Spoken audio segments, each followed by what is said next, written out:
तो आज निसंदेह डुमरी विधानसभा नावाडी प्रखंड के लिए एक ऐतिहासिक दिन, एक यादगार लम्हा कि आज पहली बार इस पावन धरा में इस राज्य के सर्वोच्च रहनुमा झारखंड प्रदेश के प्रथम नागरिक महामहिम राज्यपाल महोदय का आगमन हुआ है। मैं समस्त डुमरी विधानसभा की देवतुल्य जनता के द्वारा उनके ओर से महामहिम माननीय राज्यपाल श्री संतोष कुमार गंगवार जी का इस पावन धरती में हार्दिक अभिनंदन करता हूं, कोटि कोटि वंदन करता हूं। क्योंकि महामहिम पहली बार हम सबों के बीच आए हैं और शायद आप बहुत कम लोग महामहिम से परिचित होंगे, लेकिन आप इनके गांव से, इनके क्षेत्र से परिचित हैं। हम लोग बचपन में एक गाना सुनते थे, झुमका गिरा रे बरेली के बाजार में। माननीय महामहिम बरेली से ताल्लुक रखते हैं और ये बरेली लोकसभा सीट से 8 बार सांसद रह चुके हैं, 3 बार केंद्र में मंत्री रह चुके हैं और आज ये हम लोगों के लिए गौरव की बात है कि आज वो वटवृक्ष हम सबों के बीच इस राज्य के सर्वोच्च रहनुमा के तौर पर, इस राज्य के सेवा के लिए, इस राज्य के संरक्षण के लिए आज महामहिम राज्यपाल बनकर हमारे बीच आए हैं। इनका हृदय तल से आभार, अभिनंदन करते हैं। हमारे बीच मंच में उपस्थित हैं बोकारो जिला के उपायुक्त महोदय, हमारे बीच उपस्थित हैं एसपी महोदय, हमारे बीच डीएफओ महोदय और बोकारो जिला के लगभग तमाम पदाधिकारी। आप सबों का भी अभिनंदन करते हैं, स्वागत करते हैं। मैं लोकतंत्र का चौथा स्तंभ सम्मानित मीडिया बंधुओं, प्रेस से जुड़े सभी मीडिया बंधुओं का आभार करता हूं, अभिनंदन करता हूं। आज इस कार्यक्रम में उपस्थित हमारे अभिभावक, हमारे ग्रामीण, आप सभी का अभिनंदन करते हैं, स्वागत करते हैं और विशेष जिन विद्यार्थियों के लिए इस कार्यक्रम का आयोजन किया गया है, मैं उनके उज्जवल भविष्य की कामना करता हूं, उन्हें शुभकामनाएं देता हूं। तो साथियों, जब भी कोई कार्यक्रम होता है तो उसका एक संदेश होता है, एक उद्देश्य होता है और हमारे इस कार्यक्रम का संदेश और उद्देश्य इस कार्यक्रम में ही निहित है। हम 3 चीजों को बड़ा योग्य मानते हैं, एक स्थान, एक तिथि और एक व्यक्ति। व्यक्ति के तौर पर हमारे बीच उपस्थित हैं महामहिम राज्यपाल महोदय। चूंकि ये शैक्षणिक शिक्षा जगत के लिए कार्यक्रम है, ये बच्चों विद्यार्थियों का कार्यक्रम है और महामहिम वो शख्स होते हैं जो स्कूल से ऊपर कॉलेज से ऊपर होते हैं यूनिवर्सिटी, और ये झारखंड के तमाम यूनिवर्सिटी के कुलपति होते हैं। उसके बाद स्थान, ये स्थान है विनोद बिहारी महतो स्टेडियम। जब झारखंड को याद किया जाएगा, जब झारखंड शब्द हमारे सामने आएगा तो विनोद बिहारी महतो का नाम सबसे ऊपर हमारे सामने आएगा। विनोद बिहारी महतो वो शख्स जिन्होंने अपने जीवन काल में, आज के दौर में लोग धर्म के नाम पर राजनीति करते हैं, लोग धर्म को हथियार बनाते हैं, लेकिन विनोद बाबू झारखंड के एकमात्र शख्स हैं जिन्होंने अपने जीवन काल में सैकड़ों विद्यालय बनने में, सैकड़ों महाविद्यालय बनने में अपना योगदान दिया है। और आज ये उन्हीं की प्रेरणा है कि मैं अपने वेतन का 75% पहले 3 महीने का छात्रों के बीच लेकर आया हूं। ये विनोद बिहारी महतो की प्रेरणा है। तीसरा है समय का चयन। ये समय भी बड़ा अनुकूल समय है, सकारात्मक समय है। जितने भी बच्चे 10वीं की परीक्षा को पास किए हैं, जितने भी बच्चे 12वीं की परीक्षा को पास किए हैं, अब वो कॉलेज में पढ़ेंगे। अतः आज ये सकारात्मक समय भी है। तो व्यक्ति का भी चयन किया गया है, स्थान का भी चयन किया गया है और समय का भी चयन एक उद्देश्य के साथ किया गया है। तो चूंकि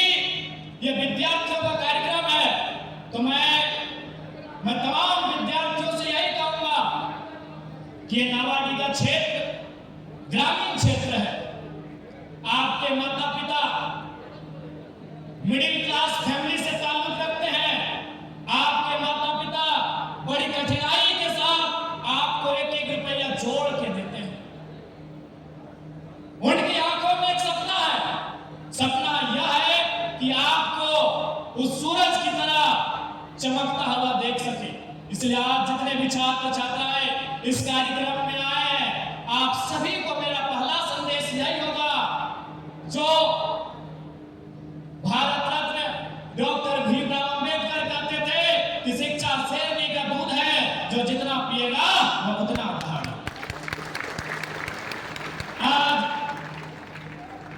आज का दौर शिक्षा की क्रांति का है, इसलिए आप तमाम छात्र छात्राओं को इस बात को स्मरण रखना होगा कि आज आपका संघर्ष, आज आपका मेहनत आपके क्षेत्र को, आपके परिवार को इसकी आवश्यकता। इसलिए प्यारे छात्र छात्राओं, चूंकि हम लोग कहां से आते हैं, हमारा संबंध अत्यंत निर्धन परिवार, मध्यम वर्ग परिवार से है। बड़ी तकलीफों, बड़ी संघर्षों के बाद हमारे माता पिता ने परवरिश करके हमें यहाँ तक भेजा है। इसलिए आप सभी छात्र छात्राओं को मेरा आपके विधायक होने के नाते ये संदेश होगा कि आज जो समय आपको मिला है, ये जो अवसर आपको मिला है, ये अवसर आप अपनी पढ़ाई में देंगे। और याद रखिएगा, ये अवसर बार बार आपके पास नहीं आएगा। हमने पढ़ा है टीनेज, आप टीनेजर हो अभी, 13, 14, 15, 16, 17, 18, 19, यानी 13 से 19 की जो उम्र होती है, 13 साल से 19 साल की जो उम्र होती है, उसे हम टीनेज कहते हैं। और ये वही उम्र होती है जहां हम अपने आप को बना सकते हैं या बिगाड़ भी सकते हैं। इस बात को आपका स्मरण रखना, ये आपको तय करता है। आपके माता पिता ने आपको जन्म दिया है, आपके गुरुजनों ने आपको शिक्षा दिया है। अब आप अपने आप को लेकर कहां जाएंगे, ये आपके विवेक पर तय करता है, ये आपके विचार पर तय करता है, ये आपकी सोच पर तय करता है कि आप इस टीनेज में अपने आप को लेकर कहां जाएंगे। आज हमें कहने में गुरेज नहीं है मेरे भाइयों। आज जिनके सम्मान समारोह में कार्यक्रम रखा गया है, मुझे कहने में गुरेज नहीं है। मैं आधुनिक समय का विधायक हूं, इसीलिए आधुनिक बात को आपके बीच रख रहा हूं। आज आपने बड़ी मेहनत के साथ 10वीं की परीक्षा को पास किया, आपने इंटर साइंस कॉमर्स आर्ट्स की परीक्षा को पास किया, लेकिन 5 साल के बाद जब हम अपने आप को खोजते हैं, जब अपने आप को हम तलाशते हैं, तो बताइए कितने छात्र को हम देख पाते हैं। आज जब इन बच्चों ने मैट्रिक में 90% नंबर लेकर आए, 80% नंबर लेकर आए, रिश्तेदारों ने, गांव वालों ने, सभी ने सोशल मीडिया में स्टेटस लगाया, आपको बधाई दिया, आपको शुभकामनाएं दी, लेकिन बताइए 5 साल के बाद हम उन्हें कहां पाते हैं। उन कार्यों को भी जानना होगा। उसमें सबसे पहला कारण जो युवाओं में दिखता है, वो कहीं ना कहीं नकारात्मक दिशा की ओर चले जाते हैं। चाहे वो नशा हो, चाहे वो सड़कों में तेज रफ्तार के साथ गाड़ियों की सवारी हो, चाहे कोई भी मामला हो।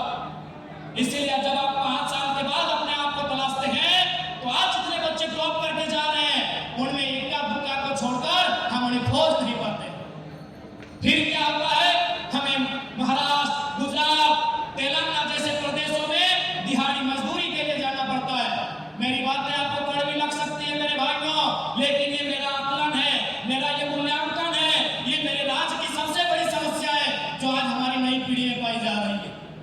अगर आप इस बुराई से, इस नकारात्मक चीज से बच गए, तो निसंदेह आज जहां महामहिम बैठे हैं, जहां आज बोकारो जिला के उपायुक्त, पुलिस अधीक्षक महोदय बैठे हैं, कल आपकी बारी होगी उन जगहों में आने की, कल आपकी बारी होगी उन जगहों में आने की।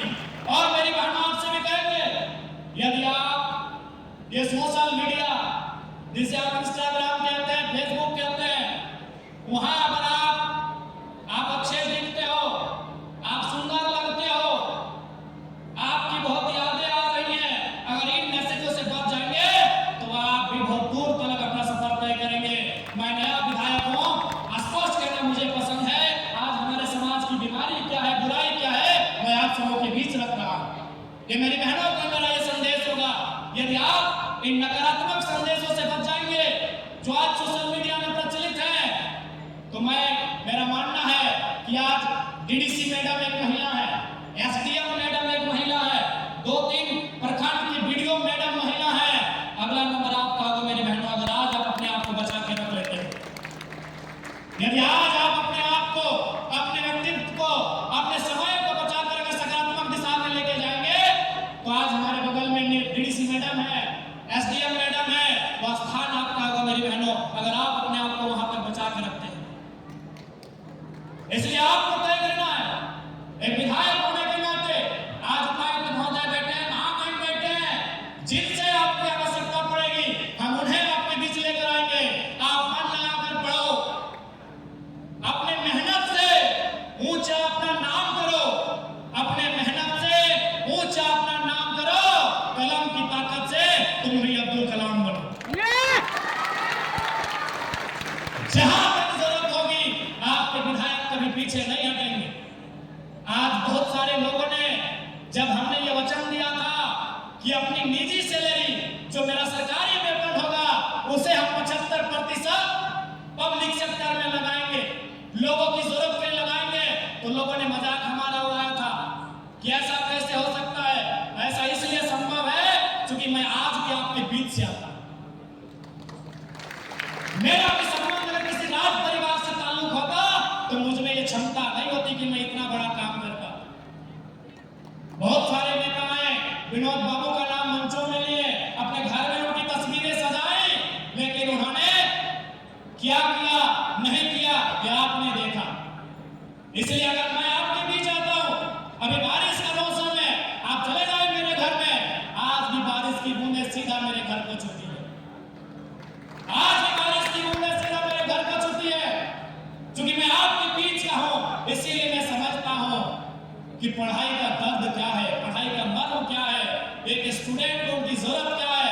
मैं वो स्टूडेंट हूं जिसने इंटर ऑफ साइंस करने के बाद बीएससी केमिस्ट्री ऑनर्स इसलिए छोड़ दिया था कि रजिस्ट्रेशन के लिए हमारे पास 1600 रुपए नहीं थे। इसलिए मैं समझता हूं एक स्टूडेंट का दर्द क्या होता है। हमारे प्रोफेसर जितेंद्र सर हैं, कभी राजगंज आइएगा तो उनसे मुलाकात करिएगा। उन्होंने एक ही चीज कहा था कि जनाब हम ट्यूशन फी माफ कर सकते हैं, लेकिन रजिस्ट्रेशन फॉर्म फिलअप का फी तो देना पड़ेगा। इसलिए मैं जानता हूं, मैं समझता हूं कि आप किस हालात में आकर पढ़ाई कर रहे हैं। और मैं एक बात जरूर कहूंगा, आपको मोटिवेट होने के लिए इधर ये तमाम जो मोटिवेशनल स्पीकर्स हैं, जो अपना प्रवचन देते हैं, अपना वचन देते हैं, उनके पास जाने की जरूरत नहीं है। अगर फुर्सत मिले तो कभी अपने माँ और पिताजी से पहले उठकर उनके हथेली को छू कर देखिएगा, उनके पाँव को छू कर देखिएगा, आज उनमें उम्र से ज्यादा का असर दिखेगा। कभी समय मिले तो अपनी माँ के आंखों में झांकिएगा, अपनी माँ के चेहरे को झांकिएगा।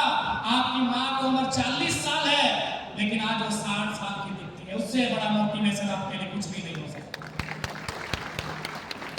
आज आपकी माता, सामान्य आपकी भी माता, हमारी भी माता 4 बजे 5 बजे सुबह उठती हैं और सबसे पहले अपने हाथ में झाड़ू थामती हैं। कभी आपने सोचा कि आपकी माँ ने झाड़ू क्यों थामा? इसलिए आपकी माँ ने सुबह 4 बजे उठकर झाड़ू थामा। उस माँ को भी, उस माँ ने भी ये प्रण लिया है कि मेरी बेटी, मेरा बेटा जब बड़ा हो जाए तो हाथ में झाड़ू ना थामे, वो कलेक्टर की कुर्सी में बैठकर कलम थामे। ये आपकी माँ का प्रण है। अब आप पर निर्भर करता है कि आप अपने माँ के प्रण को कितना हद तक पूरा करते हैं। अभी आप पर निर्भर करता है कि आप अपने पिताजी के सपनों को कितनी ऊंची उड़ान देते हैं। यह आप पर निर्भर करता है। क्योंकि याद रखिएगा, जो रास्ता आप चुनेंगे उस रास्ते में आपको अकेला चलना होगा, उस रास्ते में आपको अकेला चलना होगा। क्योंकि इस देश के महान संत विवेकानंद जी ने कहा था कि दिन में एक बार खुद से बात कर लिया करो, नहीं तो तुम दुनिया के सबसे अच्छे इंसान से मिलने का मौका गवा दो। आपके लिए इस दुनिया में सबसे बेहतर कोई एक आप है। मान के चलिए आपके पिताजी अभी साथ आए और आपको ऐसा लगता है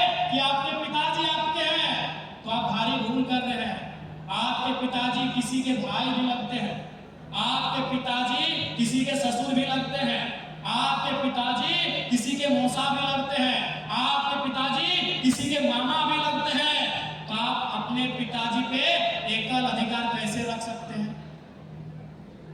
आप अपनी माता पर एकल अधिकार कैसे रख सकती हैं? वो किसी की पुत्र वधू है, वो किसी की मासी लगती है, वो किसी की भाभी लगती है, आपकी मां है, लेकिन उसका सम्मान इसी समाज में अन्य लोगों से भी अन्य है। इसलिए इस बात को याद रखिएगा, आपके लिए 24 घंटा अगर कोई अवेलेबल है तो केवल आप अवेलेबल हो। अब आपको तय करना है कि किस दिशा में आपको जाना है। चूंकि इस कार्यक्रम का 1 मिनट से बना है, समय का अभाव है, इसलिए आप जानते हैं कि जब जब समय का अभाव होता है आपके विधायक जी घड़ी बांधते हैं।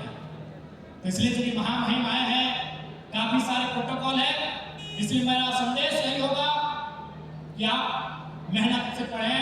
और आज जो 40 बच्चे पास होकर आए हैं, मैं उनको भी कहूंगा कि आप अपने गांव में आपको अपनी सफलता सेलिब्रेट करने का हक है, लेकिन याद रखिएगा मेरी बहनों और मेरे भाइयों कि यदि आपके गांव में कोई बच्चे फेल हो गए हैं तो आप उन्हें मत भूलिएगा, उन्हें भी मोटिवेट करना ये आपका काम है। और आज ये मन से मैं कहता हूं, जैसा मैंने अपना महीने का 3 महीने का सैलरी तो 40 को दिया है, आप जाइए डुमरी विधानसभा में, अगर कोई बच्चे फेल हुए हैं, अगर वो पढ़ाई आर्थिक अभाव में छोड़ना चाहते हैं, तो अगला 2 महीना का 75% सैलरी फेल हुए उन बच्चों के लिए मोटिवेशन के लिए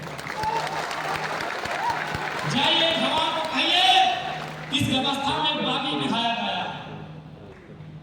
आप निराश ना हो, क्योंकि मैं आपके बीच आता हूं। समय का अभाव है, तो मैं यही कहेंगे, मैं अब अपना परिचय थोड़ा सा दे देता हूं, शायद मेरा परिचय आपको पॉजिटिव कर सके। मेरे पिताजी और मेरे दादाजी का डेथ एक ही साल में हुआ था, जब मेरी उम्र 1.5 साल थी। यानी मेरे पिताजी की मृत्यु और मेरे दादाजी की मृत्यु एक ही साल हुआ था। उससे 1-1.5 साल पहले मेरे एक भाई का मृत्यु हुआ था, उससे 1-1.5 साल पहले मेरी एक बहन का मृत्यु हुआ था। और यकीन मानिए पूरे 20 साल मेरे परिवार में कोई पुरुष गार्जियन नहीं था। पूरा 20 साल मेरे परिवार में कोई पुरुष गार्जियन नहीं था। मेरी माँ ने हल को छोड़कर, चूंकि हमारे समाज में एक महिला हल नहीं चला सकती है, मेरी माँ ने हल को छोड़कर सारा वो पुरुषों का काम किया, खेती बाड़ी से लेकर। इसलिए मैं आपसे स्पष्ट कहूंगा, अरे हमसे तो अच्छे माता पिता आपके हैं ना। हमारे तो पिताजी 1.5 साल की उम्र में ही, हमारे दादाजी 1.5 साल की उम्र में ही छोड़ के चले गए थे। और एक उस परिवार से आकर आज आपके बीच में आया हूं, तो आपसे तो हमसे तो बेहतर आप होंगे। थोड़ा समय का अभाव है, जितने भी छात्र छात्राएं, आप सभी को आपके उज्जवल भविष्य की शुभकामनाएं। और एक विधायक होने के नाते जब तक हमें हमारी आपकी आवश्यकता पड़ेगी, आपके साथ हम खड़े रहेंगे, हर मोड़ पे आपके साथ रहेंगे। आज इस कार्यक्रम में अपनी गरिमामय उपस्थिति देने के लिए इस राज्य के सर्वोच्च रहनुमा, इस राज्य के प्रथम नागरिक महामहिम राज्यपाल महोदय का वंदन करते हैं, कोटि कोटि अभिनंदन करते हैं। उनका नवाडी डुमरी विधानसभा की पावन धरती में आगमन ऐसा प्रतीत हो रहा है मानो आज आकाश धरती में उतर आया। मैं उपायुक्त महोदय और पुलिस अधीक्षक महोदय के नेतृत्व के साथ तमाम पुलिस प्रशासन की टीम का धन्यवाद, मीडिया हाउस लोकतंत्र के चौथे स्तंभ का आभार, हमारे स्थानीय सहयोगी स्थानीय साथियों जिनकी देखरेख में यह कार्यक्रम हुआ उनका आभार अभिनंदन, और विशेषकर इस डुमरी विधानसभा के जनता जनार्दन देवतुल्य जनता आपका आभार, आपका अभिनंदन। और जितने भी छात्र जो आज पुरस्कृत होंगे उन्हें उनके उज्जवल भविष्य के लिए असंख्य शुभकामनाएं। जोहार झारखंड, जय भारत। बहुत बहुत धन्यवाद।